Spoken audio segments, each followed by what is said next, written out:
જામનગરમાં ખાનગી કંપનીમાં ભવ્ય કાર્યક્રમને પગલે બોલિવૂડના અનેક કલાકારોનું આગમન થયું છે।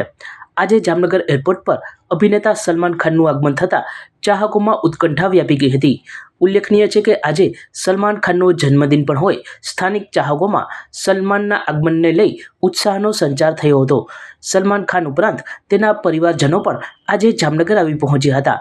જામનગરમાં બોલિવૂડના કલાકારો ઉમટતા ગત ફેબ્રુઆરી મહિનામાં અનંત અંબાણી અને રાધિકા મર્ચન્ટના પ્રી વેડિંગ સેલિબ્રેશનની યાદો તાજી થઈ રહી છે।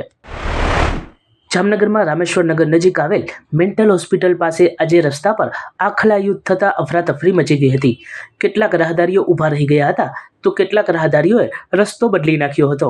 ઉલ્લેખનીય છે કે ભૂતકાળમાં શહેરમાં રખડતા પશુઓને કારણે લોકોના જીવ ગયા હોવાની ઘટનાઓ પણ બની છે, ત્યારે આજે આખલા યુદ્ધને પગલે ફરી એક વખત નાગરિકો માટે જીવલેણ સાબિત થઈ શકે એવી સમસ્યા ઉજાગર થઈ છે।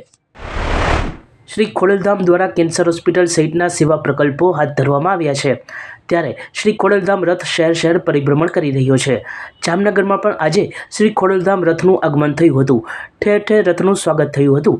કેબિનેટ મંત્રી રાઘવજીભાઈ પટેલ, ધારાસભ્ય દિવ્યેશભાઈ અકબરી તથા શહેર ભાજપ પ્રમુખ ડોક્ટર વિમલભાઈ કગથરા સહિતના આગેવાનો દ્વારા આરતી ઉતારી રથનું પૂજન કરવામાં આવ્યું હતું।